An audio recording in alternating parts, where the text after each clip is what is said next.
Il est 6h54. Merci. Bonjour Anthony. Bonjour Jean-Jacques. Ça va Anthony? Très bien. Aujourd'hui, petit coup de projecteur sur un inventeur dont vous a déjà parlé sur RMC.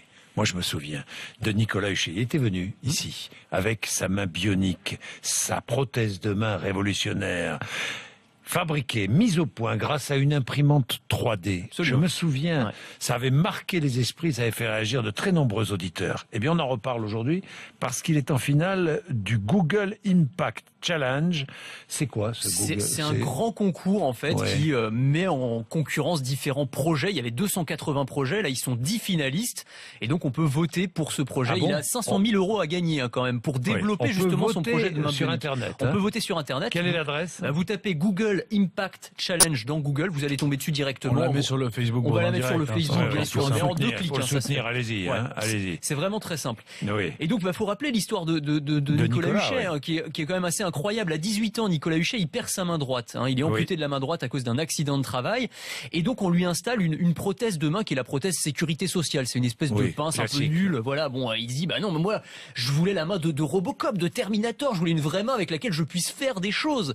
Et donc, il s'est dit, cette main-là, elle existe, mais elle coûte très très cher, plus de 10 000 euros. C'est pas grave. Je vais fabriquer moi-même ma prothèse de main. Je vais me réparer moi-même.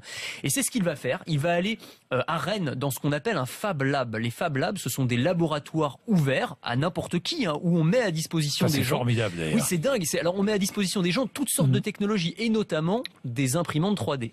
Et en utilisant une imprimante 3D, un ordinateur aussi, et en s'aidant à droite et à gauche avec des personnes, des chercheurs, des ingénieurs, eh bien il va mettre au point de A à Z sa propre prothèse de main. Alors cette prothèse, elle est très évoluée.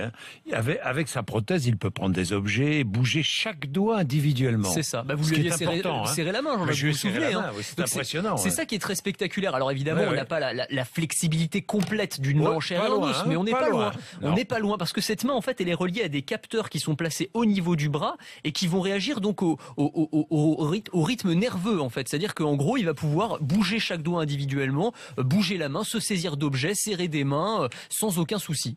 Oui. Quel prix? Quel prix? 300 euros, c'est ça en fait la révolution de l'impression 3D. C'est qu'on peut faire un objet qui coûte normalement plus de 10 000 euros pour 300 euros. Voilà.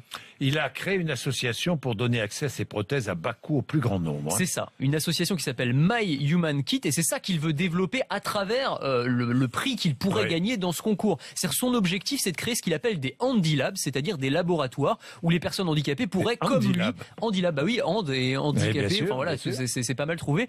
Et donc des gens pourraient venir comme lui créer eux-mêmes leur propre prothèse. Alors prothèse de main, mais il travaille aussi sur une prothèse auditive par exemple, il travaille aussi sur un fauteuil roulant. Donc voilà toutes ces choses-là. Et donc les gens pourraient venir fabriquer eux-mêmes, se réparer eux-mêmes. Et c'est ce qu'il explique c'est donner finalement au handicap un côté très positif, un côté très valorisant. C'est-à-dire je suis acteur de mon propre handicap et je le répare moi-même d'une certaine manière, avec des débouchés aussi dans les pays en voie de développement, puisque 80% des personnes amputées se trouvent dans les pays en développement. Merci Anthony Morel et on le soutient évidemment.